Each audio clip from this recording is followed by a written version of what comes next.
Olá, muito boa tarde. Bem-vinda à série de entrevistas da Globo News e do G1 com os candidatos à presidência da República. Foram convidados os 5 mais bem colocados na última pesquisa Datafolha. E pela sequência definida em sorteio, a gente recebe hoje Renan Santos, do Missão. Amanhã nós vamos receber Romeu Zema, do Novo. Na sexta-feira, Ronaldo Caiado, do PSD. Flávio Bolsonaro, do PL, é o convidado da próxima segunda-feira. O presidente Lula, do PT, não aceitou o convite. A Globo News e o G1 transmitem ao vivo esta série de entrevistas especiais e conjuntas. A entrevista terá 1h30 de duração, contada a partir de agora. Candidato Renan Santos, é um prazer recebê-lo aqui. Prazer é todo meu, uma honra estar com vocês. Prazer muito especial mesmo, assim. É um momento de realização para os meninos e todas as pessoas que ajudaram a coletar as garotas na chuva, no sol, para ter esse partido político e eu estar nesse momento representando eles. Então, espero responder bem as perguntas de vocês.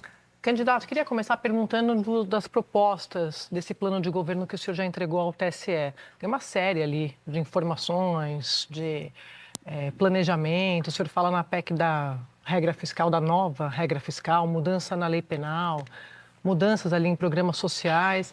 Mas o senhor se coloca como um candidato antissistema. Acompanho muito as falas do senhor, você já falou, já chamou o Centrão de vagabundo, de parasita. E o senhor sabe exatamente como funciona uma PEC. Né? Assim, precisa de apoio, precisa de muito voto. Como é que o senhor pretende fazer isso? Sadi, eu aceito a alcunha do antissistema no sentido de que eu não participo do grande jogo e seus vícios. Mas eu entendo o funcionamento da fábrica de salsichas, que é o Congresso Nacional. Durante o impeachment da Dilma Rousseff, eu organizei manifestações de rua e eu participei do próprio comitê do impeachment. A gente tem parlamentares no Congresso que aprovam projetos, mesmo sendo oposição aos governos. O caso do Kim é o mais emblemático, ele foi oposição ao governo Bolsonaro e aprovava projetos e relatorias. E mesma coisa agora no governo do Lula, em que ele também é oposição. Existe um momento de você, assim como existe um momento de eu ser o Renan militante do MBL, existe um momento de eu ser o Renan o presidente no Partido Missão. E existe um momento também dos candidatos, dos partidos adversários se agredirem mutuamente e apontarem os problemas, e o momento deles sentarem na mesa para poder discutir projetos. Mesmo com as diferenças postas, chamando os membros do Centrão que são parasitas, olha, há um momento de chamar de parasita, há um momento de chamar o parasita para a mesa, e ele me chamar de responsável, do que ele quiser chamar, e colocar as diferenças e a gente começar a tratar dos projetos. Eu acho que a função da democracia é justamente essa. É a gente sentar, e o parlamento e as instituições entregam essas possibilidades. É sentar, colocar os projetos, aí eu tenho a obrigação de trazer os projetos e com base nisso discutir. Mas eu sei da dificuldade, e a dificuldade está para todos, mas o que eu sinto, e não quero me estender nessa pergunta, mas ela é muito importante, que era sobre governabilidade num país que vive em crise.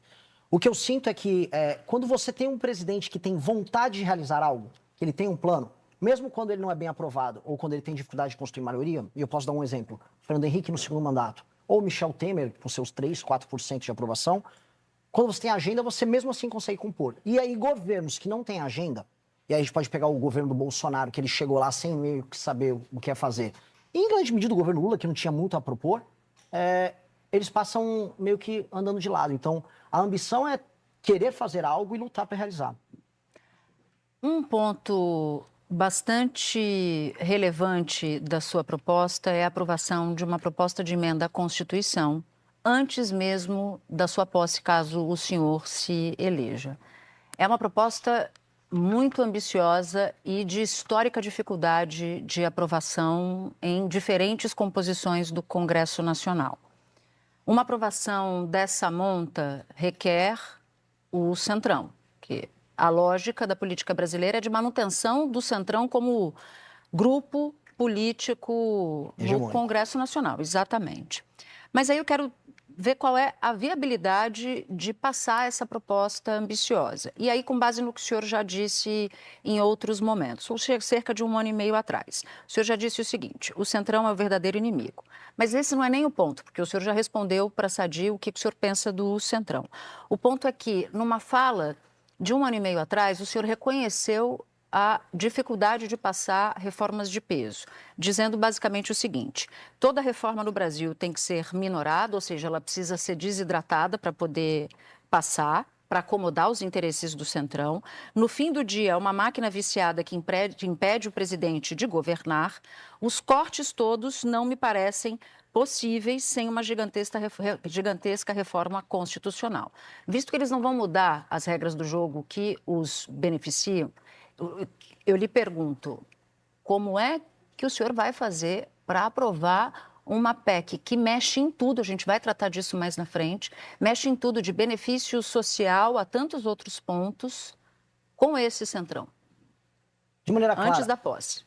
Antes da posse, a gente tem que passá-la como PEC da transição. Você está se referindo à PEC, Natuza, que o Kim já protocolou junto com o Pedro Paulo e mais um outro deputado federal e está no processo de coleta de assinaturas.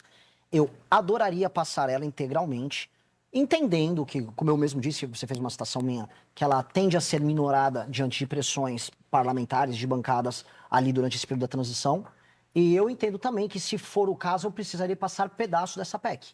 Por exemplo, desvinculações e desindexações, que são temas que foram interditados e colocados de lado pelos meus adversários nessa eleição. Eu não vejo, por exemplo, o Flávio falar em uma reforma fiscal baseada no corte de despesa, e ele está falando, inclusive, em reforma fiscal baseada no aumento de receita. Você está falando de desindexação, só para a gente colocar todo mundo na mesma página, é recurso desvinculado para saúde e educação. Não, essas são as desvinculações. Das receitas. Isso. É uma desvinculação das receitas, e a desindexação é do valor do salário mínimo, o aumento do salário mínimo, indexando o aumento da aposentadoria e do BPC, porque isso acaba gerando não apenas pressão sobre o aumento de juros, porque aumenta a dívida, e a dívida aumentando, se aumenta os juros, o seu dinheiro desvaloriza, a desvalorização do dinheiro gera menos poder de compra, que é o famoso, e a minha grande crítica, você dá com uma mão para o aposentado ou para um beneficiário e tira com a outra, que é o que as pessoas sentem. Hoje você indexa e, ao mesmo tempo, as pessoas sentem que o poder de compra delas diminui. Esta impressão, somada ao drama fiscal que a gente vem passando, precisa ser respondida agora. E por quê? Para o próximo presidente governar, tem que haver um clima de confiança de que o Brasil será capaz de arcar com seus compromissos, com suas dívidas, e que você vai ter um controle fiscal tal que a curva de juros no longo prazo comece a alterar, o Banco Central, sem ser na marretada, comece a alterar os juros numa tendência de queda. Isso tem uma pressão também orçamentária, e aí você consegue tocar as outras políticas, que também são políticas de corte de despesa, que estão inseridas naquela PEC, e somadas a reformas de competitividade, o que vai gerar um efeito de crescimento na economia, que é o que a gente pretende ter. Candidato, eu queria entender, porque eu faço essa cobertura de Congresso há muito tempo, e eu sei da dificuldade que eu vejo das articulações para você aprovar um projeto como esse, uma proposta como essa. O senhor falou que a PEC está protocolada. As informações que a gente tem levantadas junto à Câmara é de que ela não está protocolada, essa do Kim. Tem um número mínimo de assinaturas, o senhor sabe disso. Então, o senhor disse ontem, inclusive, numa entrevista para o Antagonista, que não é nem para esperar a posse, é para já no dia seguinte do segundo turno. Eu estava assistindo. Mas como é que vai fazer isso? Compondo. Mas não está nem protocolada. Não, assim, você... Tem 61 de 171. Você faz o número de coleta de assinaturas. Com as assinaturas que você obtenha, você faz o Mas protocolo de formal para gerar novembro a dezembro. Sim, você tem que correr com isso. Ou você separa dois elementos que eu citei, as desvinculações e as desindexações, você separa e você entra com um projeto específico. Aí vai depender da correlação de forças que a gente estabelecer após a vitória. O elemento central eu sou o único pré-candidato que está indo para as eleições... Candidato agora, que está indo para as eleições falando que vai fazer isso. Se eu vencer a eleição, uma questão lógica, significa que eu venci a eleição com essa agenda. Se eu venci com a eleição, com essa agenda, e com as expectativas futuras de mercado, de que caso essas medidas não passem, o Brasil quebra, até o Centrão, e aí em conversas com membros do Centrão, vocês são jornalistas experientes e conhecem, todo mundo sabe que a rota nossa é de colisão fiscal. Há um problema fiscal que está se aproximando cada vez mais. O carrapato sabe que o boi não pode morrer. E eles sabem que em alguma medida reformas terão que passar. Na transição é o melhor momento. Na transição, eu posso negociar com deputados e senadores que perderam suas respectivas eleições. Eu posso fazer, durante o processo de composição de governo, em que, eu estou num momento de alta, são os famosos 6 primeiros meses. Mas então o senhor sabe que não dá para governar sem o Centrão. Mas eu tenho certeza disso. Você não verá um discurso de molecagem no sentido de, não, eu vou governar. É impossível. Até porque o nosso modelo democrático, pós-88, ele é uma mistura de parlamentarismo com presidencialismo. Então, eu não apenas eu falo que eu terei que governar com eles, eu terei que compor governo com eles, eu terei que compor ministeriado. O que eu vou precisar fazer é estabelecer as regras para isso. Isso é inegável. Tem mais um elemento que a gente vai então precisar o senhor está fazer. admitindo, nesse caso, que o senhor vai governar com palavras suas, parasitas, vagabundos. Sim, o eleitor, vou complementar, o eleitor brasileiro vai eleger pelo menos 300 parasitas e vagabundos. Como eu sou um democrata, eu vou ter que compor, não com um bandido nomeado por um membro do PP. Mas você vai compor ou ceder? Compor. Ceder na vida faz parte de negociações. Se eu fizer uma negociação republicana, ceder faz parte. O que eu não farei são negociações não republicanas. E esses são os limites impostos por um candidato que venceu com essa agenda. Agora, as pessoas vão eleger um candidato a presidente, não um showman ou um cara que vai fazer um statement anti-sistema. Não é possível fazer um statement ou uma declaração, sou o candidato do sistema que vou governar sozinho. Não dá, o Brasil está quebrado. Não dá, assim, a gente só falou agora da parte fiscal que precisa passar. Tem muitos outros elementos que a gente precisa resgatar em termos de nação que vão precisar de maioria no Congresso. Maioria para PL e para PEC. Então eu já aviso para o eleitor, eu já venho avisando nos meus comícios, nos meus eventos. Eu vou ter que conversar, eu vou ter que negociar e compor com membros deste parlamento, desses partidos, que vão para a eleição mais corrupta da história brasileira. Agora, candidato, no último congresso do Missão, no último fim de semana no congresso do Missão, o senhor deu a seguinte frase: vamos matar quem roubar. Eu quero entender o que essa declaração quer dizer. O senhor está dizendo que vocês vão matar o ladrão de celular, o sonegador de impostos, o político corrupto, a mulher que rouba na venda 2 litros de leite para alimentar o filho. Quem que o senhor está dizendo que vai matar? Foi uma bela declaração que eu dei no púlpito. Foi transmitido aqui, inclusive, pela Globo News. Então, vou contextualizar a declaração para responder você de maneira muito precisa. Eu estava falando que nós vamos viver num país em que você vai poder andar com seu celular na rua e você vai comprar as coisas que você quer e você não será assaltado. Quem tentar te fazer isso vai morrer. O que eu estou demonstrando num discurso político? Que se você estiver diante de um assalto à mão armada, que é o grande problema que gera medo das pessoas na rua, São Paulo, a taxa de homicídio a cada 100 mil habitantes no meu estado, que é São Paulo, diminuiu bastante. Já, São Paulo vai ultrapassar uma taxa menor que a dos Estados Unidos da América, em termos de homicídios a cada 100 mil habitantes. Entretanto, todo mundo fica inseguro em andar em São Paulo. É o assalto à mão armada. O assalto à mão armada, hoje, um policial em São Paulo, não São Paulo, no Brasil, ele tem a possibilidade de legítima defesa de terceiros, que é, se alguém está assaltando você à mão armada, ele poder agir de maneira armada. Tentar um tiro não letal, se acontecer de ser letal, aconteceu. O que eu estou avisando é, o approach, a resposta que a presidência da República tem que dar é, o bandido ser tratado como bandido e o cidadão como cidadão. E que o cidadão não tem que ter medo. Aquilo é um recado político importante de uma intenção de um próximo presidente de enfrentar de maneira muito dura o crime. Mas não tem um risco de matar inocentes? Eu estou falando isso porque o senhor está falando que foi um discurso que o senhor fez lá na convenção, a gente assistiu, a gente acompanhou.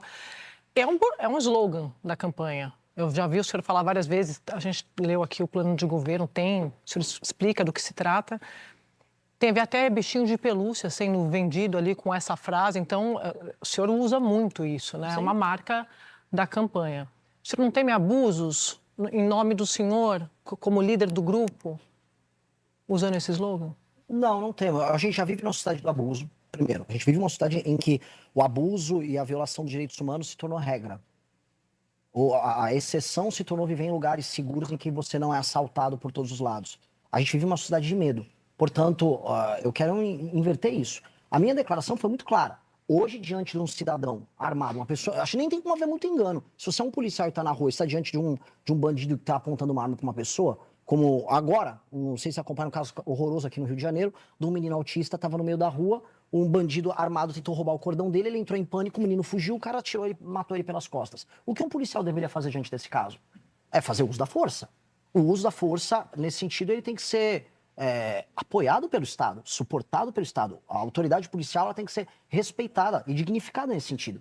Isso não significa que o abuso ele tem que ser acobertado ou achar que as consequências do abuso são meros números. Não. Mas isso é diferente de matar como política de Estado, né? O que o policial pode fazer no momento de uma ocorrência como essa está permitido. Sim, né? Constitucional. Agora, o que eu entendo quando o senhor fala vamos matar, que isso vai ser uma política de Estado. Aí é uma confusão, Natuza, desculpa interromper, entre um slogan e uma prática. Eu não vou permitir que policiais fiquem andando atirando a esmo, isso nem existe. Agora, a ideia própria de que o Estado ele vai iniciar sua luta para fazer um enfrentamento total ao crime, respeitando preceitos constitucionais, me parece meio óbvio. As pessoas não entendem dessa maneira. Mas então, deixa eu só ver se eu entendi, tá? O que o senhor está me dizendo é que o senhor se divide em duas pessoas.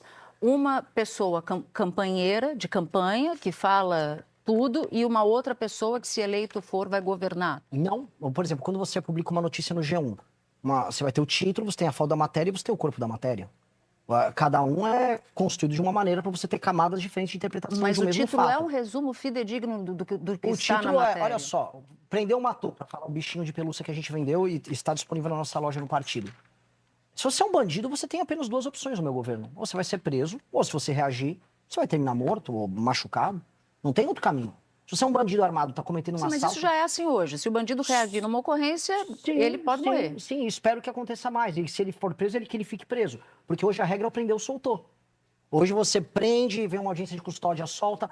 Eu aposto dinheiro que aquele cara que matou o menino autista agora com cordão, ele é um reincidente. Porque tem quase aquela proporção Pareto, quase todo mundo que comete os crimes são as mesmas pessoas, e essas pessoas são reincidentes e retornam à rua. Hoje a regra prendeu, soltou.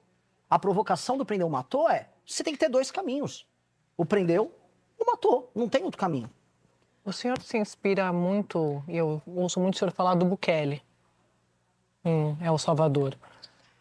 Eu queria saber do senhor se é nisso aqui que o senhor se inspira, agora ampliando mais para o plano de segurança como um todo.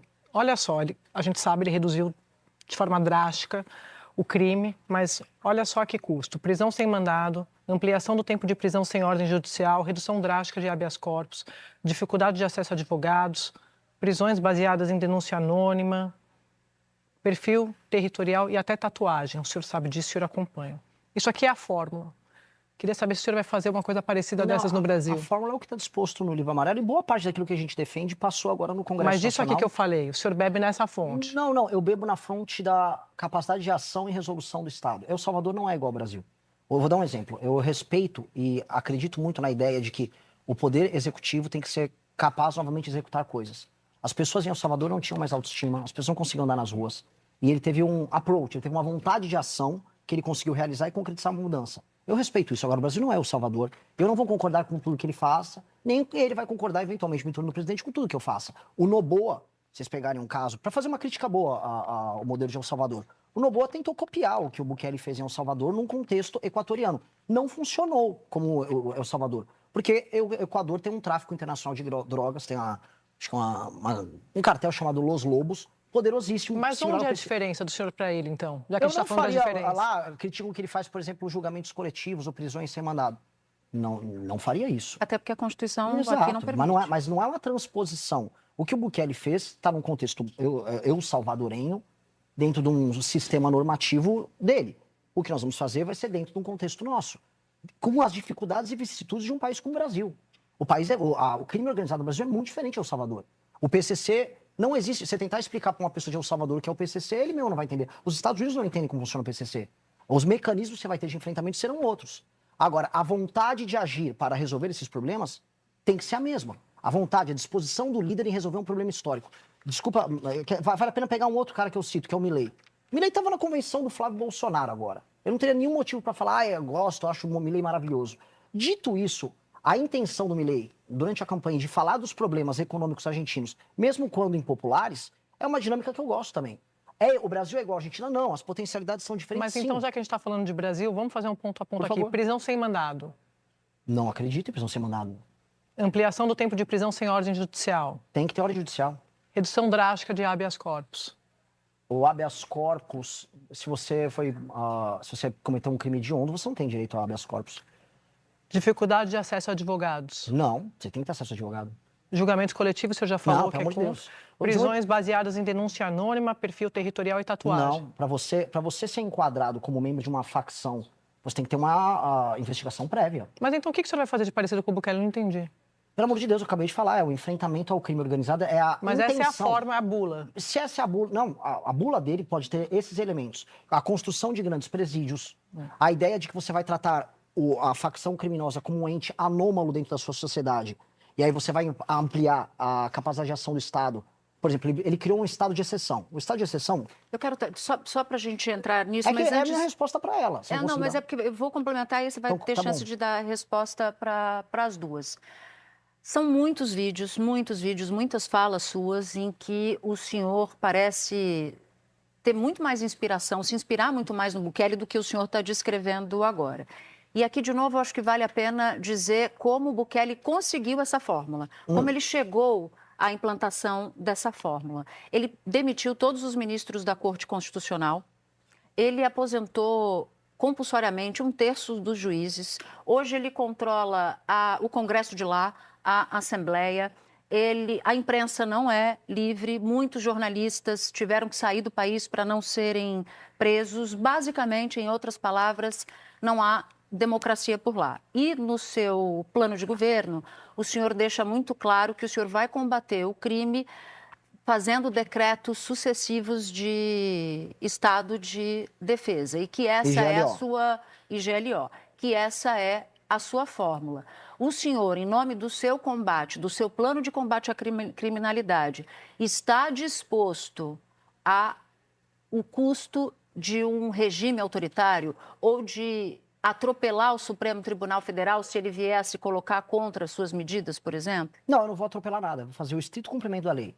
O estado de defesa, que é necessário para que uma operação policial aconteça em uma favela ou numa cidade tomada pelo crime, se necessário, será colocado naquela região. Então, o senhor não vai fazer nada como o Bukele. Mas eu não sou o Bukele. Eu sou brasileiro, meu nome é Renan Santos, eu não sou neto de palestinos, eu tenho outra família, eu nasci na Moca, eu moro no Brasil e eu vou criar políticas de segurança muito duras para destruir o crime num contexto brasileiro.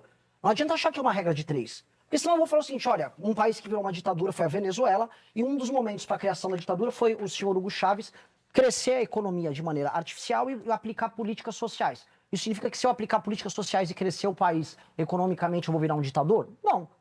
Isso significa que eu vou ter que deixar de fazer políticas econômicas e sociais para crescer um país? Não. Eu estou só falando que uma coisa não precisa ser correlacionada com a outra. Você pode ter políticas de segurança séria e você pode ser um democrata. E essas coisas cabem numa democracia. Você não está vendo eu falar, vou sobrepor a democracia brasileira em nome do meu... Não, o combate ao crime, inclusive, é uma maneira de garantir a existência da democracia brasileira. Estamos exatamente no Rio de Janeiro. Existe democracia plena no Rio de Janeiro?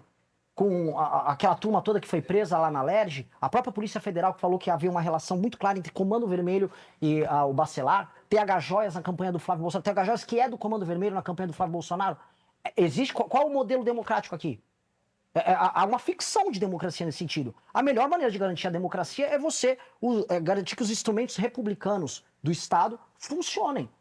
Senão você não tem nada. Eu fui para uma cidade no Ceará que chama Santa Quitéria. Essa cidade foi tomada pelo Comando Vermelho. O prefeito ganhou a eleição usando o Comando Vermelho. Ele importou aqui do Rio de Janeiro um monte de bandido. Da cidade dos bairros abandonados, não é isso? Não. Isso é Uraponga.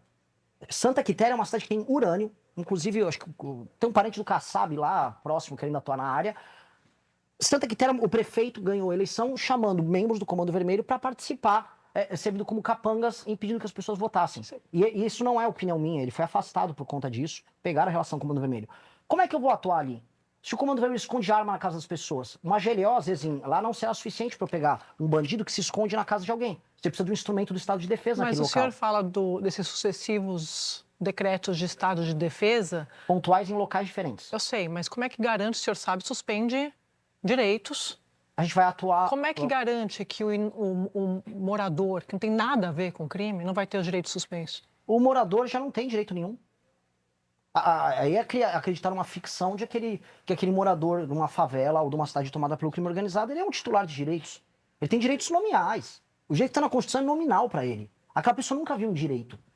A vida, liberdade, propriedade, direitos humanos de primeira geração, a gente aprende no primeiro ano de faculdade de direito. A pessoa dispõe disso numa favela? Se eu pegar, chama vocês pra gente andar agora num complexo alemão. Estou falando de prisões sem mandado, o senhor sabe disso, o senhor fez... Não prisões... estou falando de sair prendendo moradores aleatórios. Mas se suspender direitos...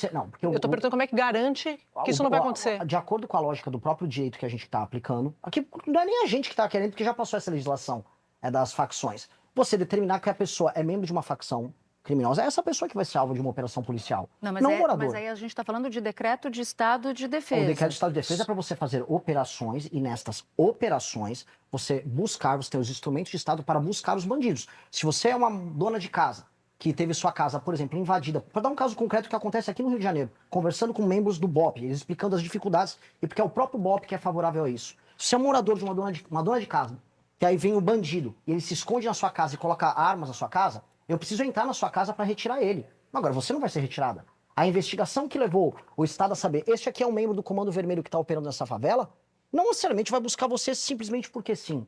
Apenas a polícia tem mais meios de ação para poder buscar ele. E eu queria entender como é que isso vai se dar, porque no seu plano de governo, o senhor vai cuidar da segurança pública por meio desses institutos, o Estado de Defesa e a GLO. Posso Claro. complementar? Esses são os instrumentos excepcionais para eu vencer a guerra contra eles. Eu quero viver um país de normalidade.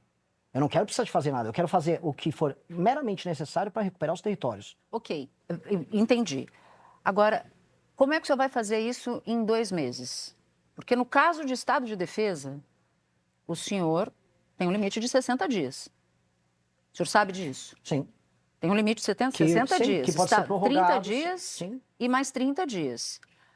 O que eu entendo e quero saber do senhor é o seguinte: ou o senhor vai resolver a criminalidade por meio do Estado de Defesa em 60 dias, ou o senhor vai atropelar a Constituição. Não, porque não é assim que é feito o enfrentamento. Você tem 2 modelos de enfrentamento ao crime organizado. Você tem 2 operações de crime organizado no Brasil. Uma é a operação do Comando Vermelho, que é uma operação territorial. Ela é uma operação muito similar à que tem ao Salvador, que é a ocupação de território e atividades econômicas ilegais que acontecem naquele território. Essa é uma operação mais fácil que o Estado de Defesa debela ela de maneira mais intensa. Eu consigo pegar todos os grandes nódulos, as regiões em que eles têm boa parte do faturamento, em um período de tempo menor, eu consigo tocar as operações e fazer isso.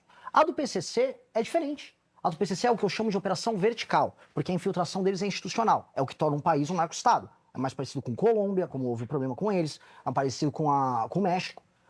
Na infiltração vertical, olha só o trabalho de articulação do Estado que você tem que ter. Você tem que ter o trabalho de inteligência com a COAF, você tem que ter um trabalho de divulgação da Polícia Federal, você vai ter que detectar dinheiro que entra e sai, você vai ter que fazer compromisso de cooperação com outras nações. Por exemplo, Holanda, eu encontrei embaixador da Holanda. Encontrei, não sei se é tipo, o corpo diplomático holandês, reclamando, olha, a droga vai parar no Porto de Roterdã, porque o PCC exporta a droga que sai de São Paulo e vai para Roterdã. Então eu tenho que falar com outras nações. Eu tenho que ir com a Bolívia lá na fronteira evitar a entrada da droga, e eu tenho que ter a Marinha atuando lá no Rio Amazonas, na bacia amazônica, para evitar a entrada de droga por via fluvial. Eu tenho que ir no Porto de Santos, eventualmente fazer lá no Porto uma intervenção, porque a droga é escoada por lá. Eu tenho que recuperar o território da Baixada Santista. Eu estou fazendo compromisso com polícias de estados diferentes, o uso de forças armadas, tanto a aeronáutica quanto a marinha, em áreas diferentes, a atuação da nossa força diplomática em áreas diferentes. Eu estou falando de uma atuação hipercoordenada com diferentes órgãos do governo, inclusive com outras nações. Agora... Então, o que eu quero dizer, desculpa Sadi, é que é muito complexo. Então, cada remédio para cada área é diferente. Agora, o Estado de Defesa, ele representa a resposta para a reocupação de algo que é constitucional, que é o controle do nosso próprio território. Agora... Eu preciso retomar o meu território. Viver a Desculpa, Sadi, mas 5 segundinhos. Eu já passo a bola. Não é o mal de cara que faz live, eu gosto de falar. Se eu não recuperar o território, eu não estou cumprindo eu estou prevaricando como presidente. Eu preciso recuperar o território, senão o Brasil não é um país. Agora, candidato, como é que vai fechar essa conta? O senhor falou dos superpresídios, tá? Isso tem aos montes, nas falas do senhor, está no plano de governo, o senhor se inspira no Secote, falando em El Salvador. Isso eu gosto muito. Então, o senhor acabou de repetir isso aqui. Mas como é que vai fechar essa conta? Porque o senhor promete cortar 3 trilhões. O senhor quer construir superpresídio. De onde vai sair esse dinheiro? O novo regime fiscal, o corte de gastos não é... no papel, matemática. Não, matemática, de maneira clara. Eu preciso fazer o corte de gastos que tem um novo regime fiscal. O que é o novo regime fiscal? Tudo aquilo que envolva gatilhos para aumento automático de gastos, por exemplo, as indexações e as vinculações, eles vão virar corte, a redução deles vai virar superávit. E eu vou resolver questões orçamentárias com esse superávit. Tudo que for corte de gasto, vira aumento em investimento. E presídio é um gasto que o Estado vai ter que fazer um investimento em infraestrutura para receber esse corpo prisional. Então, eu vou ter que gerar espaço fiscal para investir nisso também. Quanto que gasta hoje? Qual é o gasto hoje com presídio? Eu não sei estimular aqui quanto eu gasto com presídio. Eu sei que eu preciso construir de 300 a 500 mil vagas. O senhor tem o senhor está falando das vagas, ainda falando de violência, eu queria falar um pouco de feminicídio. O senhor acompanha os números, a gente viu uma redução dos crimes violentos como homicídio, latrocínio em 2025, mas feminicídio na contramão subiu, bateu recorde no ano passado. 4%. 4 mulheres morrem em média no Brasil por dia. Eu li o programa de governo do senhor, se eu estiver errado, o senhor me corrija, mas não tem nada sobre feminicídio. Eu queria saber qual que é o plano do senhor para combater o feminicídio. Não só feminicídio, como violência contra a mulher como um todo, ele está inserido no contexto da Lei de Responsabilidade Gerencial. O que é a Lei de Responsabilidade Gerencial?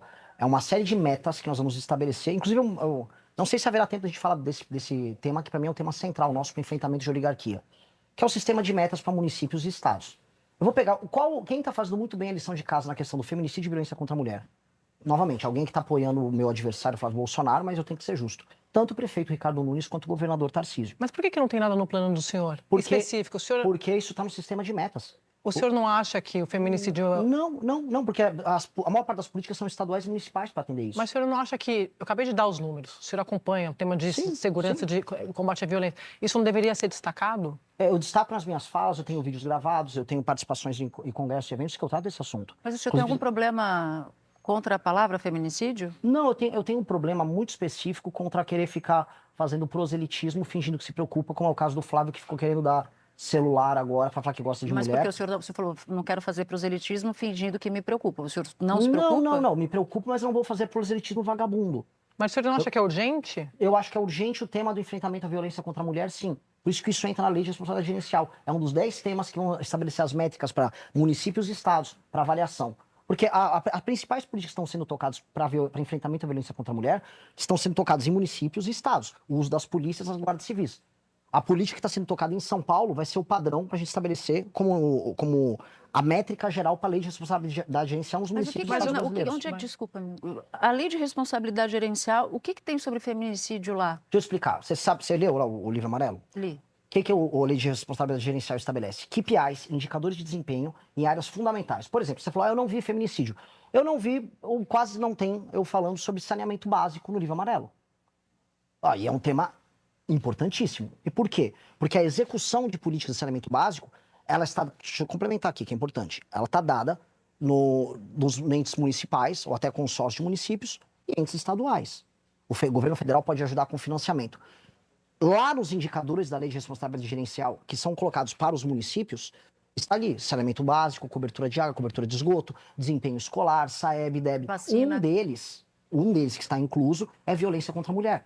São os indicadores e as políticas que vão ser adotadas. E essas políticas são adotadas pelos municípios. E o governo federal cobra. Se o prefeito não entrega esses indicadores, de acordo com a nossa regra da Lei de Responsabilidade Gerencial, ele pode se tornar inelegível. E se ele consegue entregar essas metas com as políticas que serão auxiliadas, inclusive, pelo governo federal, aí ele fica graduado para receber, por exemplo, mais emendas. Mas então o combate ao feminicídio, o senhor está reduzindo a um tema gerencial, é isso? Não, é um tema... Em última instância, tudo envolve gestão.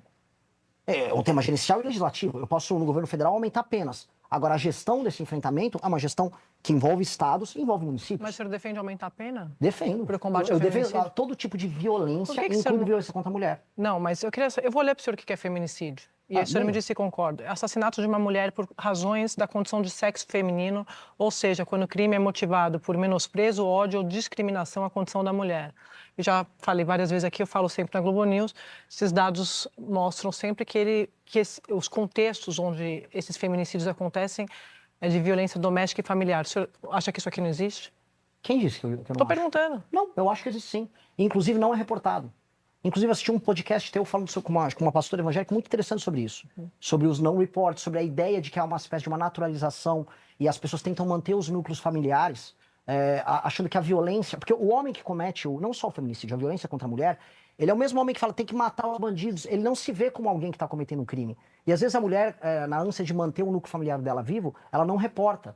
Então você tem um número gigantesco de casos não reportados. Eu estou falando isso, candidato, para explicar, porque a pena foi aumentada no ano passado. Se fosse um caso só de endurecer a pena... Mas eu não acho que seja só endurecer. Não, mas é porque o senhor falou, eu sou a favor, né? Qual que é o plano, qual que é a ideia, qual que é o detalhe? Falta isso. Vou dar um exemplo. Eu vou dar um exemplo. Candidato, o senhor falou da Lei de Responsabilidade Gerencial. Eu confesso que custei a encontrar uma prioridade do seu governo para a redução de feminicídio. Desculpa, eu falo pouco de saneamento básico e minha campanha toda eu tratei do assunto, mas o livro não fala. Porque são políticas federativas. Você tem entes federativos responsáveis por isso. O município de São Paulo, para ser claro, o município de São Paulo tem uma política sensacional. Eu já gravei com a Amanda sobre isso. Uma mulher que ela consegue uma medida protetiva, ela recebe um aplicativo com outro nome. Se ela sente que o cara, que ela tem a medida restritiva, está aproximada, ela chama a polícia municipal, a Guarda Civil Metropolitana, aciona carros para ajudar ela. Você tem aluguéis sociais. Todas essas políticas que a Prefeitura de São Paulo adotou são políticas que a gente tem que adotar em âmbito nacional. A lei de responsabilidade gerencial vai estabelecer, dando determinado peso orçamentário para municípios que têm mais ou menos dinheiro, as regras para elas estabelecerem essas políticas. A regra é inspirada no modelo paulistano. E a de Estado ao governo do Estado de São Paulo. O governo do Estado de São Paulo está fazendo um baita trabalho. Usar o Smart Sampa, como eles estão usando, para pegar um cara que cometeu uma violência contra a mulher, é um elemento central disso. Usar tecnologia, por exemplo, o governo do Estado de São Paulo veio com a tornezeleira eletrônica, ela tem o rastreamento, a geolocalização, e a mulher tem a geolocalização do celular. Se bate que eles estão ficando próximos, é acionado uma viatura. Tem um outro elemento que também entra aí. Há uma parte dos casos de violência contra a mulher, e as reclamações gerais que você vê, especialmente nos rincões dos centrões, centrões, regiões contadas pelo centrão também, acho que cabe, é de que a mulher não tem o acesso, existe uma questão de acesso à justiça. Ela não sabe como utilizar, ela não tem dinheiro para pagar um advogado. Deixa eu continuar. Vocês falaram que eu não me importo com o assunto. Os plantões de defensoria pública vão todos nessa linha. Eu preciso ter plantões de defensores públicos para, eventualmente, uma mulher que precisa de uma decisão liminar contra um agressor, um ex-namorado, que é um stalker, e que ela precisa de decisão, esteja presente. Essas, assim como políticas, que eu vou te dar um exemplo, ligada à saúde e água, são políticas que não estão presentes no texto, mas são métricas que vão ser utilizadas para avaliação. Isso é um ponto, candidato. Eu não disse que o senhor não se importa com o assunto. Eu disse que, lendo o seu plano de governo, eu não vi esse assunto sendo abordado. Mas eu também falo pouco de esgoto e água. Mas eu quero falar de homens também, tá? Quero falar de homens também. Dados do próprio Tribunal Superior Eleitoral, de julho agora, de 2026, mostram que o Missão tinha mais de 90% de filiados homens e menos de 10% de filiadas mulheres. As mulheres são maioria do eleitorado. O que da sua mensagem não está chegando ao eleitorado feminino? Por que não está chegando, segundo esses dados do TSE? Isso se reflete em algum grau na nossa militância também. Isso reflete em algum grau na direita jovem, não só no Brasil como no mundo.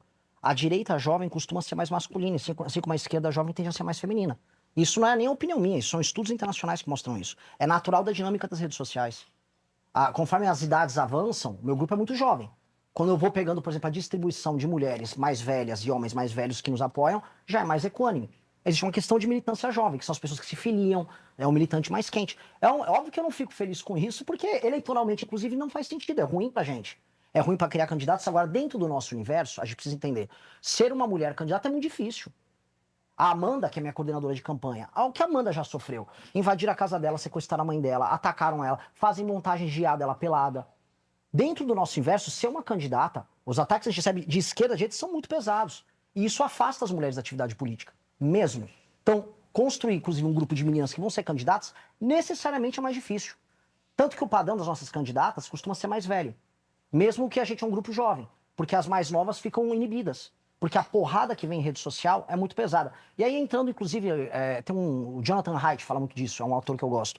Ele fala da ansiedade que existe por conta das redes sociais. As mulheres são mais afetadas por depressão e ansiedade por conta do uso das redes do que os homens. A mulher jovem da geração Z, que é minha geração que eu sou, talvez dominante, meu grupo político seja nesse bloco, a mulher da geração Z está muito ansiosa. Então, nesse sentido, o caminho da política dá gatilhos ainda maiores de ansiedade nela. Então, é uma coisa que a gente tem que trabalhar para acolher melhor e trabalhar melhor.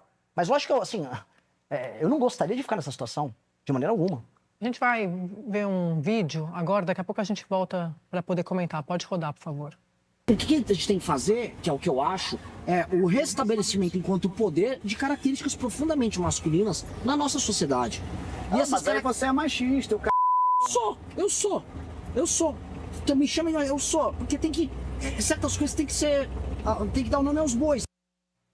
Esse vídeo, candidato, é de 25 de abril do ano passado, num programa na internet que o senhor tinha, tá ali com alguns colegas. Carro Alfa. Que é um carro Alfa Romeo, tá? Antes que vocês façam construções outras que... Eu queria pedir para o senhor esclarecer essa afirmação, porque eu, olhando, me dá a impressão de que o senhor passa um certo orgulho em ser machista. Não, inclusive, não sei se viram o vídeo inteiro? Vimos. O vídeo inteiro, uma das coisas que eu discuto, aquele é um influenciador digital masculinista. sobre a questão homem e mulher, e sobre a questão, eu tenho uma opinião muito diferente da dele, de que ele defende, eu tenho que lembrar dessa entrevista, mas ele defende a ideia de que as leis, por exemplo, de direito de família são muito punitivas com relação aos homens. Eu falo, a maior parte dos casos do direito de família envolve homem que não paga pensão e homem que não está presente. A figura do homem presente, ela deixou de existir.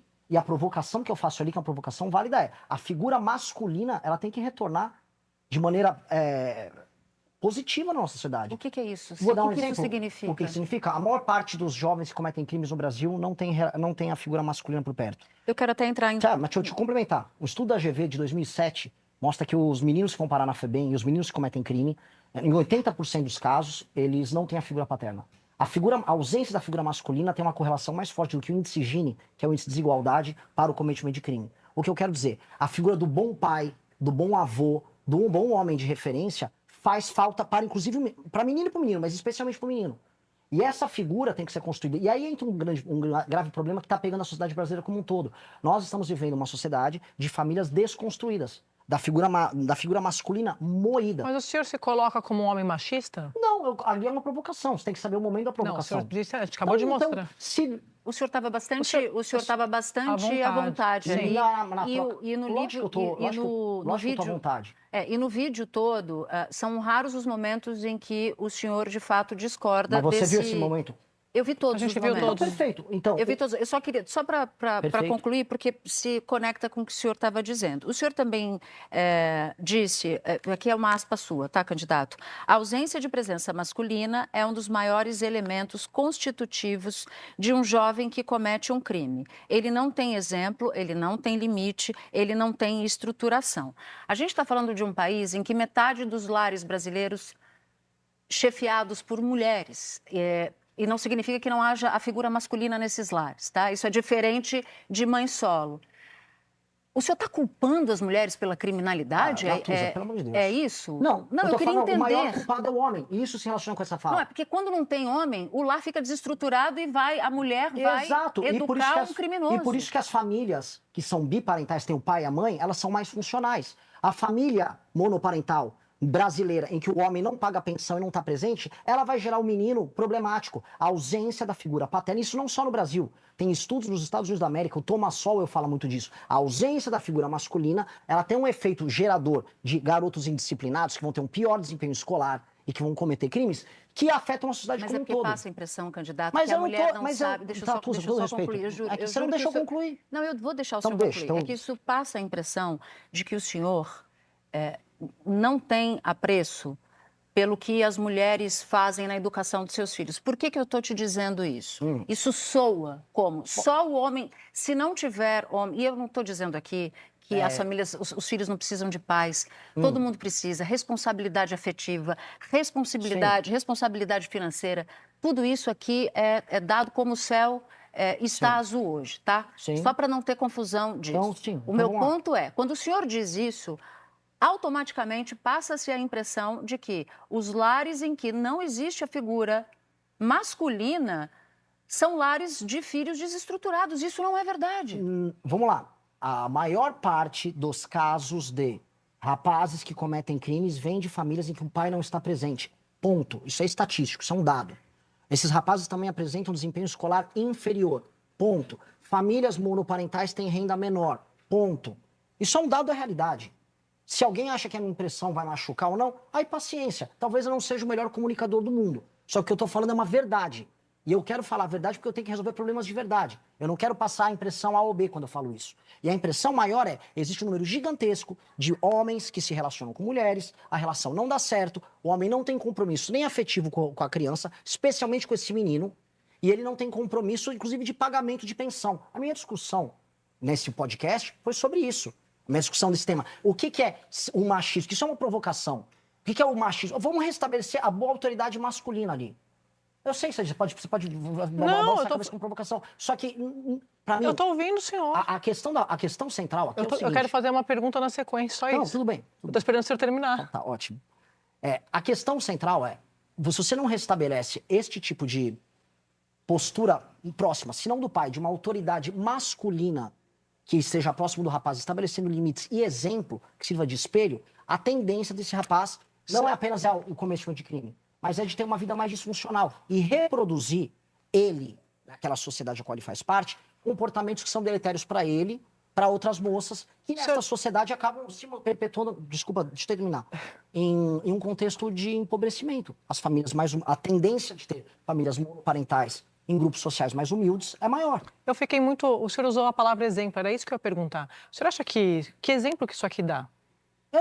Honestamente, eu não estou preocupado com isso. Mas o senhor é um líder de um grupo político, Sim. tem seguidores. Só que as pessoas Quando o senhor entenderam a diz minha eu sou mensagem. machista, tem que dar nome aos bois. Deixando muito claro, as pessoas entenderam a minha mensagem. O que elas entenderam com essa mensagem? Entenderam a mensagem que eu falo sempre disso, esse tema que inclusive a Natuza citou. A figura masculina presente, o bom pai, o bom tio, o homem presente, o bom avô, isso tem que ser restabelecido e não combatido. E existe um combate, inclusive na internet que acontece sobre isso, discussões bizantinas, em geral entre pessoas de classe média, envolvendo mulheres, homens, movimento Red Pill versus movimento feminista, que são inúteis num contexto em que a maior parte da população mais pobre não tem a figura do pai presente. Em vez de a gente discutir como restabelecer a boa autoridade masculina, o bom exemplo masculino... Quando o senhor diz que o senhor é machista, o recado que passa é que é um discurso violento contra mulheres. Bom, então tente achar eu falando alguma coisa de discurso violento contra a mulher nesse contexto aí. O senhor disse, sou machista. Tem que dar nome aos bois. Olha só, se você entendeu a provocação, então paciência. Se eu passei essa mensagem para você, lamento. O que eu estou tratando o tempo todo, inclusive nessa entrevista, é isso. O senhor acha que as mulheres entenderam que ser machista é um afago? Eu não sei, Sadi. Eu não sei. Eu não sei o que elas vão entender. Agora, a mensagem que eu quero tratar e o que eu trato como programa não é isso. Eu não vou ficar pegado aqui se eu machuquei, eu passei a impressão A, B ou C. Eu não sou a melhor pessoa do mundo para fazer o marketing de mim mesmo. Agora, a ideia que eu estou defendendo aqui está certa. E é isso que importa. Candidato, em agosto de 2021, uma jovem de 21 anos registrou um boletim de ocorrência contra o senhor por estupro. O senhor foi absolvido por insuficiência de provas. Ainda assim, como o senhor é candidato a presidente da República, eu queria entender o que aconteceu naquela noite. Eu saí com ela, a gente tinha um namoro, a gente tinha um relacionamento. O relacionamento termina, a gente estava naquele rescaldo, era o período da pandemia, ela estava muito estressada. E foi isso, a gente ficou à noite, não teve relações sexuais. Ela retorna para casa dela, os parentes dela não gostavam de mim, ela saiu escondida, porque era o período da pandemia e havia todas essas restrições para sair. Ela não sabia como explicar, a família convence ela a me dar um corretivo, e aí ela faz uma falsa acusação contra mim. No mesmo dia, eu tenho todas as provas disso, ela liga para mim, da delegacia, Renan, o que eu tô fazendo? Me ajuda, me ajuda, me ajuda.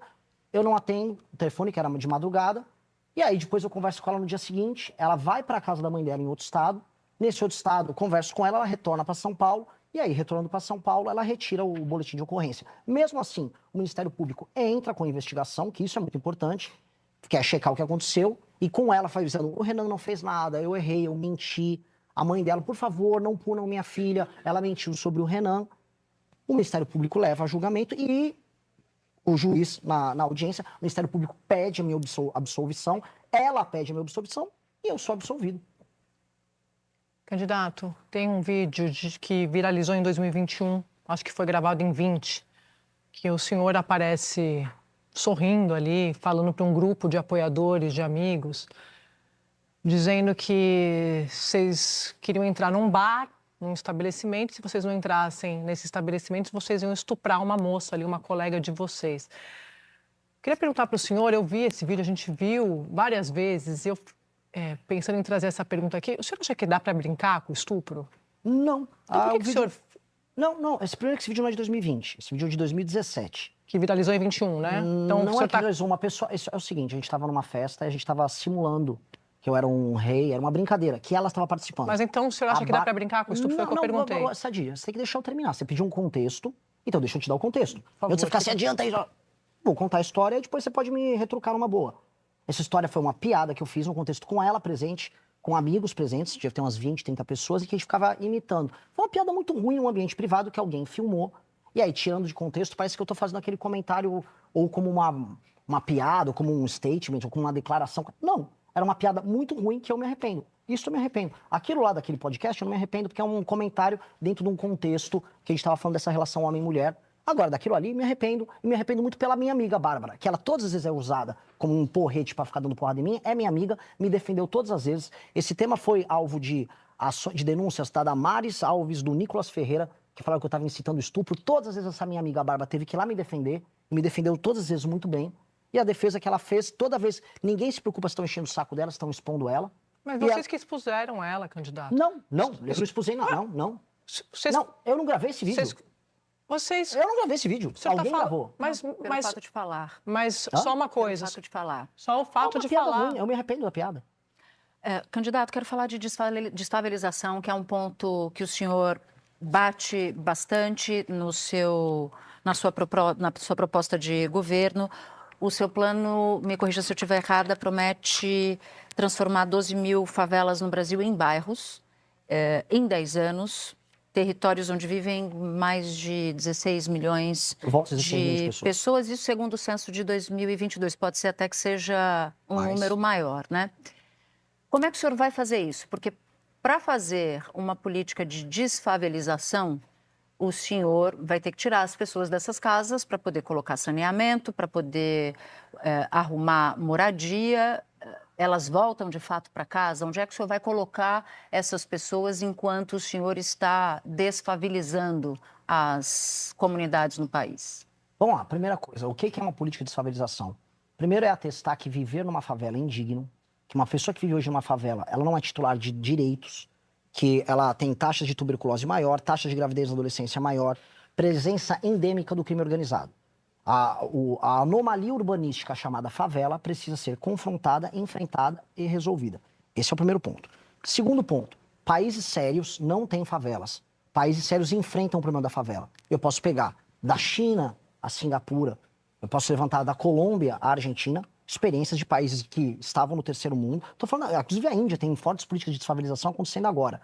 Todos eles tentando resolver. Culturalmente o Brasil adotou outro caminho, que é de aceitar a favela como um elemento da própria personalidade. A favela faz parte da nossa cultura. Eu não acho que isso deva ser aceitado. É um enfrentamento que é urbanístico, estrutural e cultural também. Então, envolve, retirar o crime organizado. 2, avaliar qual a natureza daquela favela e daquelas pequenas propriedades informais, por enquanto. No livro amarelo, a gente fala de 4 modelos. Lugares que têm interesse econômico. Vou dar um exemplo. Vidigal, aqui no Rio de Janeiro, mas que são aclives. Lugares que têm interesse econômico e são planos, a maré. Aí lugares sem interesse econômico e que são, vamos dizer, com aclives ou acidentados, e sem interesse econômico e planos, ou seja, uma planície. Cada um terá uma política diferente de desfavelização. O que tem interesse econômico, a pessoa que mora lá vai ser tirada de lá para que possa se construir empreendimentos, Não, é isso? Muito pelo contrário. Você pode fazer um aproveitamento adjacente com levar empresas para a região, levar empregos para a região, só que você vai fazer um leilão reverso, você tem mais possibilidades no leilão reverso de você atrair investimento privado. Agora, se é uma área de pouco interesse econômico, o investimento será majoritariamente público. A questão do interesse econômico é para você poder vincular a participação econômica nisso. Então, por exemplo, uma região distante, de baixo interesse econômico, mais plana, qual a principal questão dela? Em muitos lugares, essas casas já são de alvenaria, você tem que fazer, como aconteceu na Argentina, uma adequação da construção à legislação nossa. A conferir a essa pessoa o título de propriedade. Qual o principal problema dela? É o problema de você conectar ela em termos urbanos. Você ter vias de acesso. Então, boa parte da desfavelização vai ser em transformar aquilo num bairro, arborizar, levar equipamento urbano e conectar de maneira mais eficiente essas pessoas ou com metrô ou com vias de acesso melhores. Mas se valorizar, vai ter remoção? Oi? Isso que eu quero saber, a gente quer entender como é que vai ser. Como é que eu vou remover uma pessoa que valorizou? Mas como a gente quer entender como, no detalhe, o senhor vai fazer?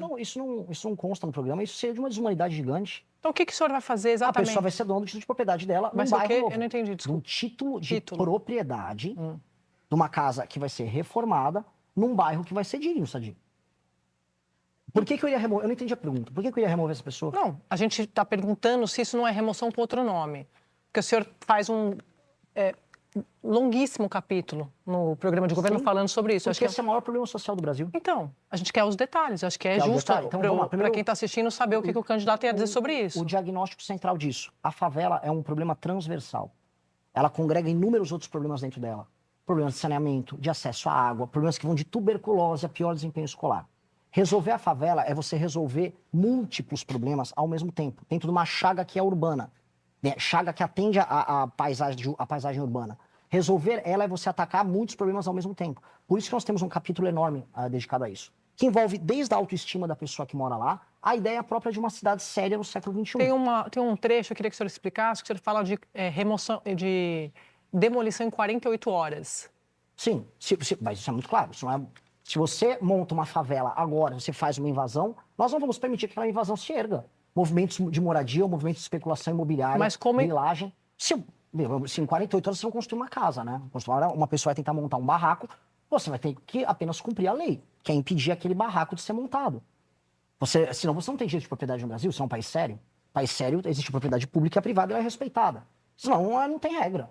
Mas isso é uma regra básica. Nós vamos ter que utilizar, inclusive, satélites, georreferenciamento para evitar novas invasões. Existe uma indústria da grilagem que acontece no ambiente urbano e que também acontece no ambiente rural. A mesma lógica para evitar, por exemplo, ocupações de grileiros de áreas de proteção ou áreas de manancial. Em São Paulo, as áreas de manancial foram inteiras invadidas. Foram invadidas para a construção de favelas e depois o PCC ocupou. Isso quando não é o próprio PCC que organiza as invasões. Então, sim, isso precisa ser feito. Eu não vou permitir o surgimento de nenhuma outra favela. É isso que um presidente sério tem que fazer. Isso é lei e ordem. Agora, quem mora na favela, aqueles 16 milhões de inscritos... Que a gente está perguntando sobre esses 16 milhões terão direito a título de propriedade e viverão em bairros que não terão mais o crime organizado, que serão devidamente urbanizados. E se eles estão para dar mais exemplos, uma pessoa que está numa encosta, igual aconteceu em Juiz de Fora agora, não dá para morar numa encosta. Vai ter que tirar as pessoas dali, vai ter que fazer um prédio para essas pessoas morarem. Se não há interesse econômico em participar dessa atividade, o poder público vai ter que fazer a construção de prédios. Para isso eu preciso liberar espaço fiscal, por isso que eu preciso fazer as reformas. Isto é uma política de Estado para o Brasil se comprometer, igual Singapura se comprometeu, ou igual a China conseguiu evitar, de se tornar um lugar favorizado e dar dignidade para as pessoas. Resolver favela é um tema central para o Brasil se tornar um país sério. Como é que você vai proteger o morador, avaliando aqui um dos 4 eixos, tá? Que é de forte interesse privado, econômico. Avaliando aqui um caso concreto, uma família que mora numa área como essa, o senhor citou o Vidigal, por exemplo, as coisas começam a acontecer, supondo que o seu plano, que o senhor seja eleito e o seu plano funcione para aquela área. Forte especulação imobiliária, forte interesse econômico, aquela família pode ser levada a sair de lá, porque ela já não dá conta de pagar o IPTU, ela já não dá conta de viver com o que ela ganha, porque ela trabalha, a mãe de família trabalha na casa de alguém. Como é que o senhor vai fazer para proteger essa família nessas circunstâncias? Você está falando que essa pessoa... Vamos contextualizar. Eu já terminei de fazer uma obra, então o cara que vivia hoje na mão do Comando Vermelho, ali naquela favela... Não. Aqui eu estou assumindo já que o senhor já fez isso... Mas eu preciso pintar o cenário. Que eu entreguei para essa pessoa.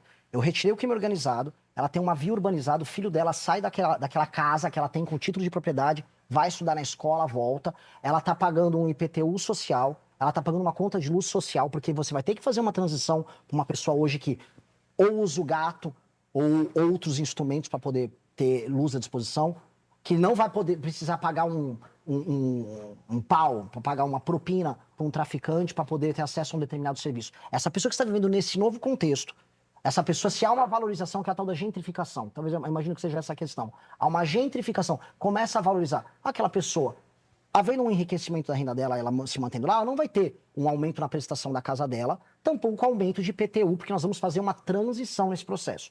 1. 2. Se essa pessoa quiser alugar ou vender aquela casa, até agora um título de propriedade, coisa que ela nunca teve.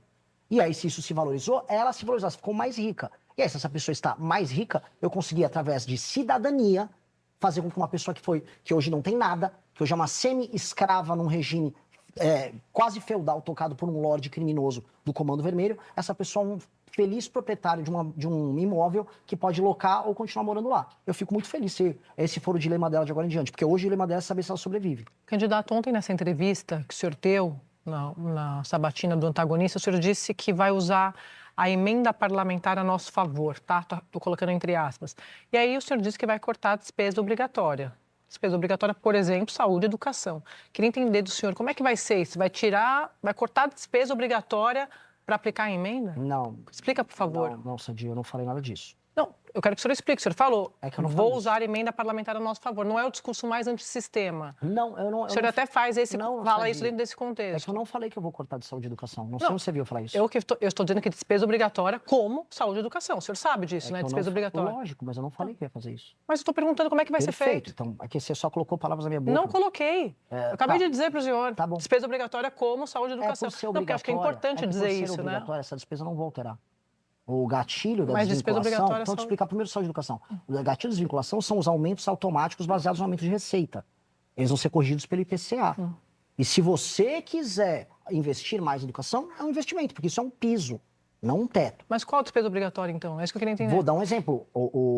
Hoje você tem inúmeras renúncias fiscais que passam em projeto de lei. Você vai poder cortar renúncias fiscais que estão hoje prendendo o nosso orçamento. Esse é um exemplo que eu vou cortar para gerar aumento de espaço fiscal discricionário. A gente tem muita despesa obrigatória nesse sentido. Onde mais a gente vai andar? Cortes, por exemplo, de super salário judiciário, que vão ter um impacto em cascata também para os estados. Nós temos um problema do orçamento judiciário, ele afeta também os estados. Esse aumento, e não só corte isso aí, o corte das desindexações, o que eu estou jogando aqui é a cenourinha da governabilidade, que é chegar para o Congresso Nacional e falar, olha, o quanto vocês aumentarem de espaço discricionário para aumento de investimento, o percentual da emenda é estabelecido ali. Logo, quanto mais vocês cortarem, mais vocês terão as emendas. Exato. Exato. A diferença é que aí a emenda será disciplinada. Hoje a emenda apenas você aumenta a receita, aumenta a emenda e eles gastam como querem. E hoje eles recebem um rebote de 30%, 40%, 50%. Mas Isso. como é que... Desculpe, pode continuar. Não.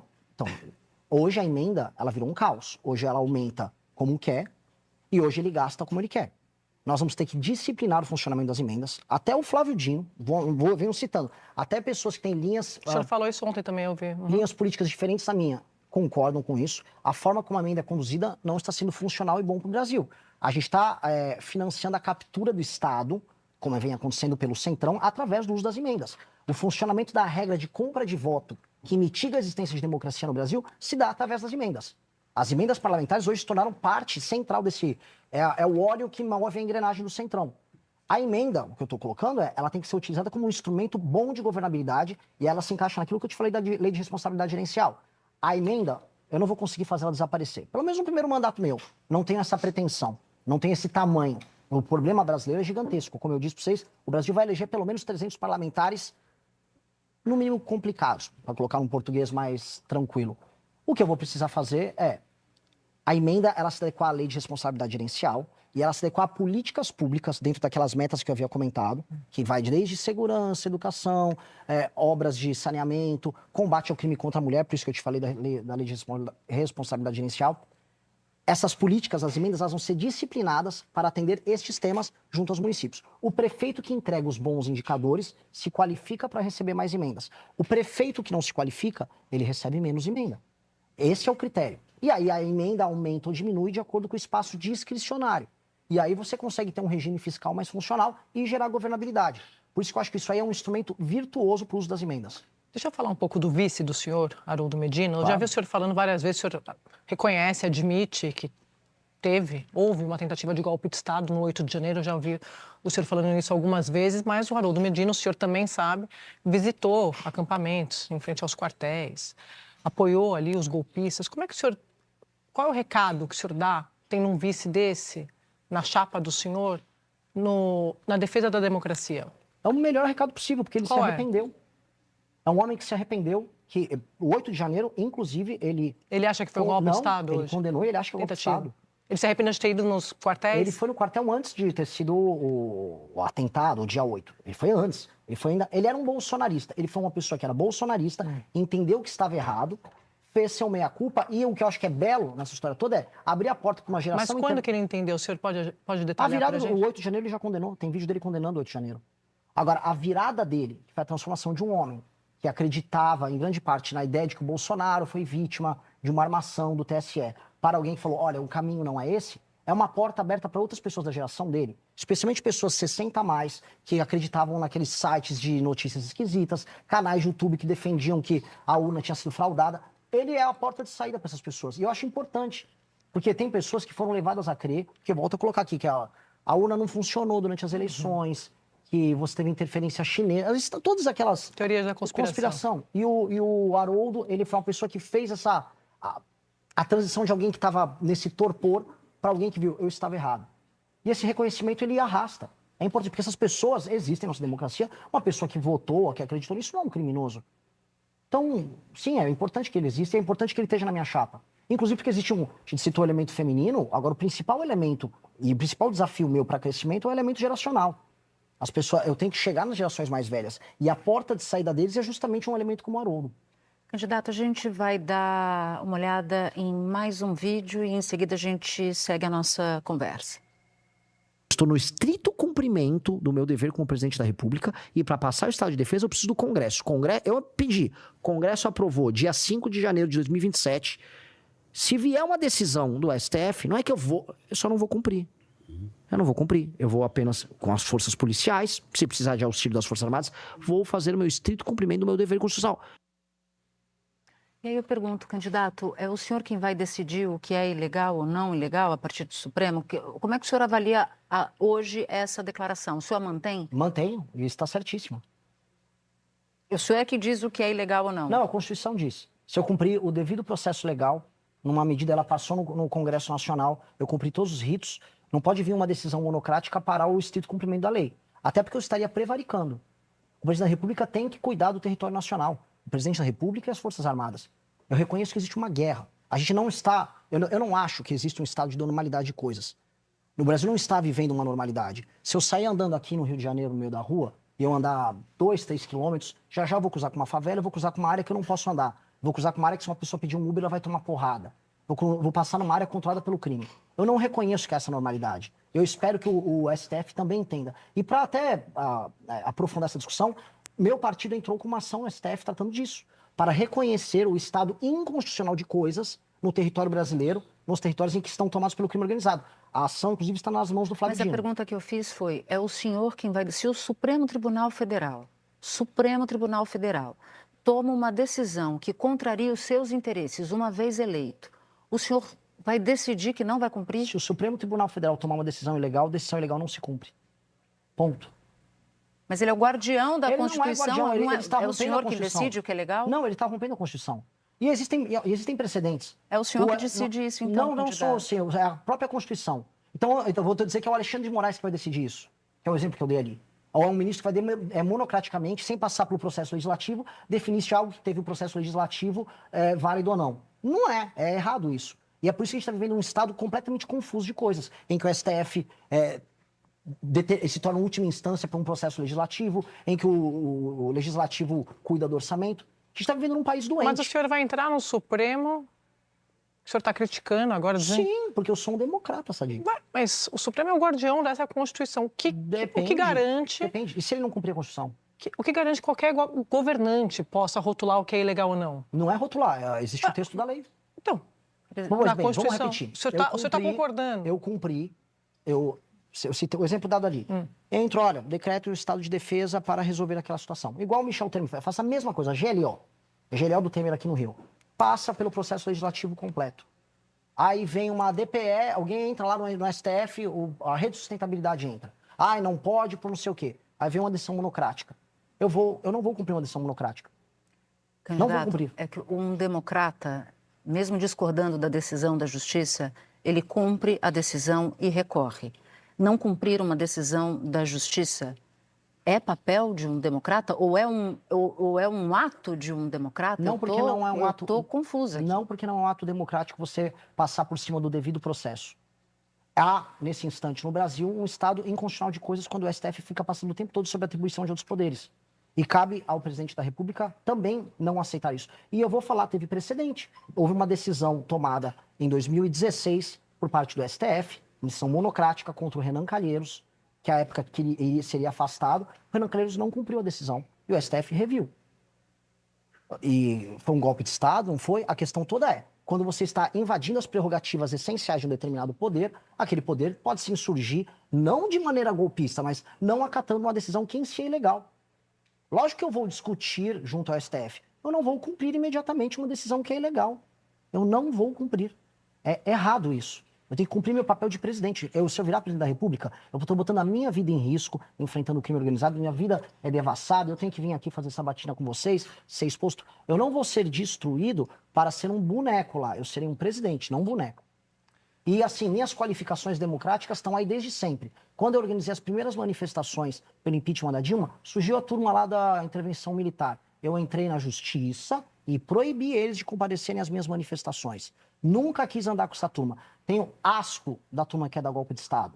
E acho que as violações contra a democracia acontecem não só do Bolsonaro. Acontece com o Lula comprando voto no Congresso com mensalão, acontece no Petrolão, acontece de muitas maneiras. Quando um político do Centrão compra voto na base. A democracia brasileira, hoje, ela é meramente nominal em muitos termos. Ela precisa ser respeitada e o exemplo tem que se dar da parte de todos os poderes, inclusive do presidente da República. E esse é um recado para todo mundo. Eu vou respeitar a tudo, mas eu vou exigir respeito. Eu não vou lá ser um boneco. Vamos falar do Código Unificado de Imprensa, que está no plano de governo do senhor. O senhor propõe esse código para, aspas, disciplinar o setor. O que isso difere daquela tentativa no primeiro governo Lula de controlar a imprensa? O senhor pode detalhar para a gente? Eu posso detalhar, inclusive, em termos históricos nossos. A primeira manifestação nossa aconteceu quando atacaram a revista Veja. Nós sempre fomos a favor da imprensa livre e sempre seremos muito a favor da imprensa livre. O que a gente está tratando aqui, eu até tratei ontem na entrevista... Porque o PT tentou fazer no governo Lula só para e não somos nem um pouco favoráveis a nada daquilo que eles fizeram. Aqui é um ataque direto à imprensa. E como isso difere do que o PT tentou fazer? Vou dar um exemplo que está acontecendo agora que não tem nada a ver com o que o PT fez. Nesse instante, e eu estou falando muito de uso de emendas, infiltração do Centrão, quebra da institucionalidade. Hoje, páginas de fofoca espalhadas pelo Brasil que se passam por veículos de imprensa, e esse é o exemplo mais grave, que muitas vezes tem audiência maior do que a da própria Globo News. Essas páginas de fofoca recebem dinheiro público e estão recebendo dinheiro que vão desde emenda até contratos que estão na rubrica de publicidade, contratados por agência, se passando por veículos de imprensa, estão criando não apenas notícias falsas, mas influenciando o debate público ao redor do Brasil e ninguém sabe. Alguém sabe que aquilo não é um veículo de imprensa? Alguém sabe que, sei lá, o Bacabal News, uma página de fofoca local, que é apenas um cara fazendo fofoca, recebe eventualmente R$20 mil por mês de um prefeito? E que aquilo não tem transparência? Aconteceu isso com a famosa agência Mind, agora durante o governo Lula. Esse tipo de coisa, imprensa é imprensa. Imprensa tem checagem, imprensa tem redação. Um site que se passa por imprensa, não. E receber dinheiro público na casa dos muitos milhões, como está acontecendo no Brasil... Mas esse código não pode ser usado contra o jornalismo sério? Não, porque nunca houve em todo o nosso histórico como movimento político e com o nosso partido, nenhum tipo de objeção com relação a isso. Mas aí vamos supor que o senhor não faça o controle nem censura da imprensa uma vez eleito. Em algum momento o senhor vai sair da presidência da República se o senhor for eleito. Quando o senhor faz uma lei e cria um código de imprensa, o senhor basicamente está dando uma licença para qualquer governante, inclusive o senhor próprio, mudar de ideia e resolver censurar. Porque, no fim das contas, quem está dizendo se o jornalista é sério ou não é o presidente da República. Não é sobre isso. Não porque não é um decreto do presidente da República, não porque é uma discussão que tem que ter no parlamento, e eu acho que boa parte do jornalismo é favorável a isso. Na verdade, isso aqui me veio como reclamação de jornalistas ao redor do Brasil. Quando você roda o interior do Brasil, o jornalista sério, ele está quebrando e a página de fofoca comprada pelo prefeito está bombando. Então você está deixando de ter cobrança sobre políticos, porque não existe nas pequenas e médias cidades praticamente nenhum veículo jornalístico. Você já ouviu as entidades de representação do jornalismo brasileiro? O senhor já conversou com esses representantes para saber a posição do jornalismo profissional em relação a isso? Não estive em nenhuma reunião com a Abrage, que precisa vir a público todas as vezes para atacar a gente, não por motivos verdadeiros, mas eventualmente um apoio a um outro site aqui ou ali. Eu não fiz isso. E não preciso fazer isso para detectar que é um problema no Brasil. Até porque se eles tivessem detectado esse problema antes, eles estariam tratando. E às vezes eles estão muito mais preocupados com problemas setoriais dele do que um problema nacional que envolve a democracia brasileira. Não haver imprensa e haver um monte de lacaio com página de Instagram comprada, recebendo dezenas de milhões de dinheiro público, isso é um ataque à democracia. E o fato dessas associações não estarem se preocupando com isso, me preocupa. De verdade. Isso aqui eu estou falando de assim como a compra de voto, porque falar novamente em democracia nos interiores do Brasil é falar disso em termos meramente nominais, é como se fosse um teatro, é como falar da imprensa local. A compra de voto e a página comprada. Alguém está ligando para isso? Alguém fez um manifesto sobre isso? Eu gostaria de ter visto, porque eu apoiaria ser o primeiro a subscrever. Agora, ninguém está tratando desse problema que é gigantesco. Gigantesco. Um dos maiores problemas da democracia brasileira. Páginas de fofoca comprado por político com dinheiro público, com dinheiro de emenda, virou regra no Brasil. E não é que é 1000 páginas, são dezenas de milhares de páginas. Cada cidade que você vai tem umas 20, 30. Ninguém está... Se essas associações se preocuparem com isso, me chamam agora, se reúnem comigo, subscrevam. Agora, eu lamento que nunca estão a fim de tratar desses problemas. São problemas essenciais que a gente está tratando. É porque não significa que isso que o senhor está dizendo não seja um problema. O ponto é o controle da imprensa. O nosso ponto era isso. Mas eu quero já mudar para um outro assunto, que é a lei de responsabilidade gerencial. Está na sua proposta de governo, já falou diversas vezes, prefeitos que não cumprirem metas específicas definidas para saúde, para saneamento, de crescimento do município, portanto de PIB, educação, ficariam inelegíveis por 8 anos. E aí eu pergunto, o senhor vai definir essas metas uma vez eleito? Como é que vai ser debatido isso? Como é que o senhor pretende caçar direitos políticos com base exatamente em quais critérios? Eu queria entender. Perfeito.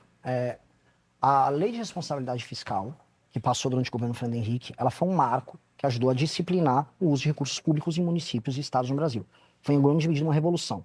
A sequência natural é estabelecer metas de desempenho nos municípios e estados. Senão um prefeito é eleito e, ao ser eleito, ele não tem nenhum compromisso em melhorar os indicadores nas áreas que importam.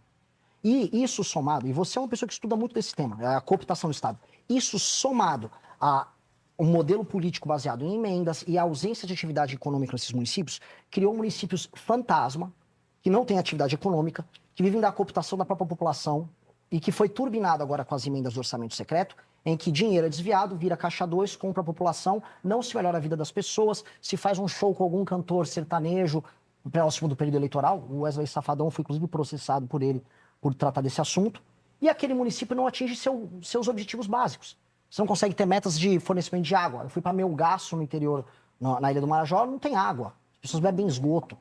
Você não tem meta... A pessoa não cumpre nenhuma melhoria no ranking do SAEB ou no IDEB, e mesmo assim o prefeito é reeleito. Estabelecer esses indicadores estabelece um parâmetro de desempenho mínimo.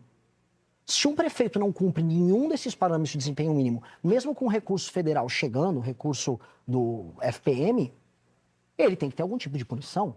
Senão, o que a gente vê é a reprodução de um modelo político baseado estritamente na cooptação, que é justamente a base daquilo que a gente chama de centrão.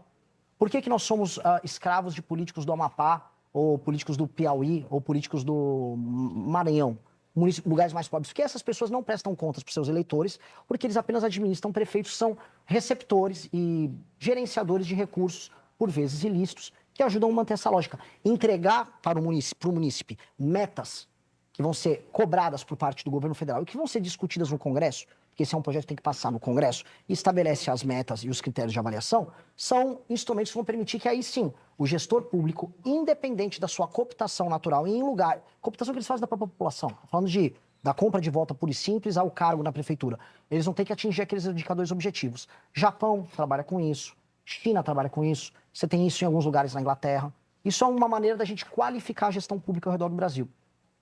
O deputado depende do prefeito para se eleger, o prefeito depende do deputado para conseguir recurso. Como é que o senhor imagina que o senhor vai conseguir aprovar uma lei de responsabilidade gerencial, por exemplo?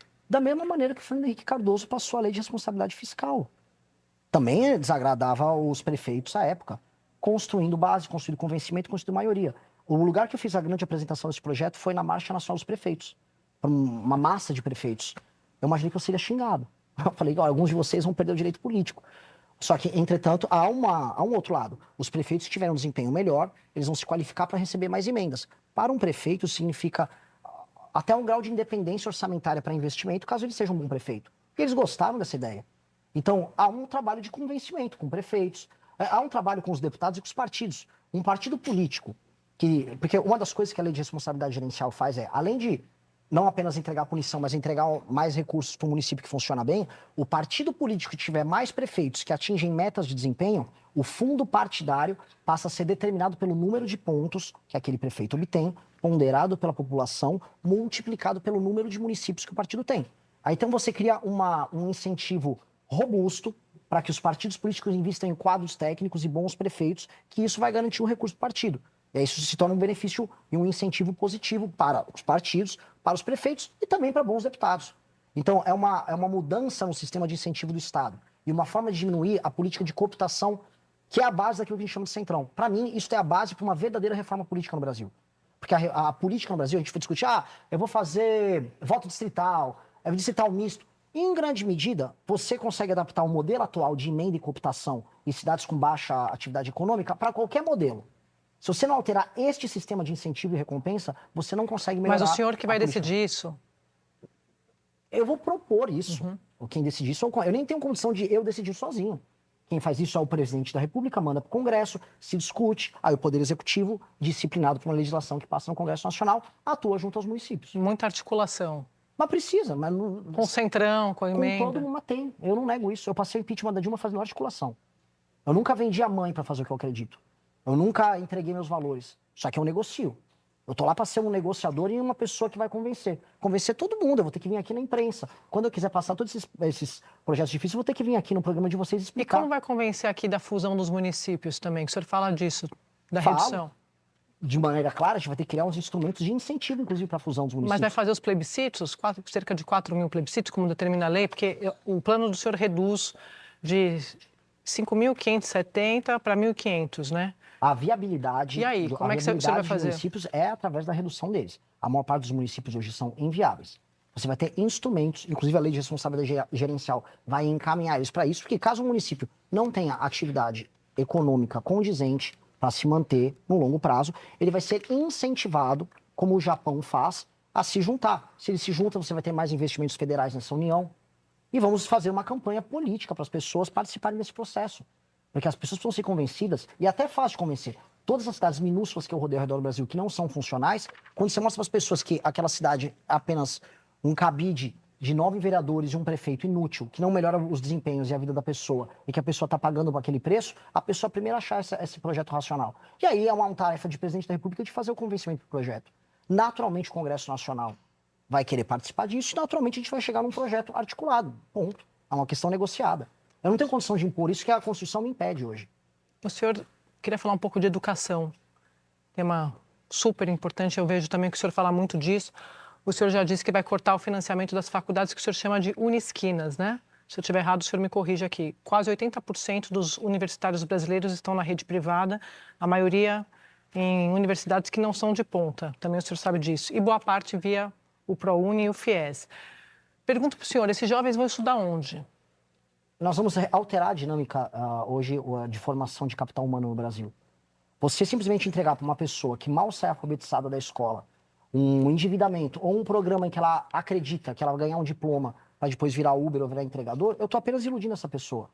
Países muito mais desenvolvidos do que o nosso, a Alemanha é um exemplo mais claro, ou a China, que é um país em desenvolvimento, ou vou citar também o próprio Vietnã, trabalham muito com o ensino técnico. A formação técnica das pessoas, que é mais rápida, mais adaptada aos contextos. E se a pessoa quiser fazer uma universidade, ela pode ter acesso à universidade pública e boas universidades.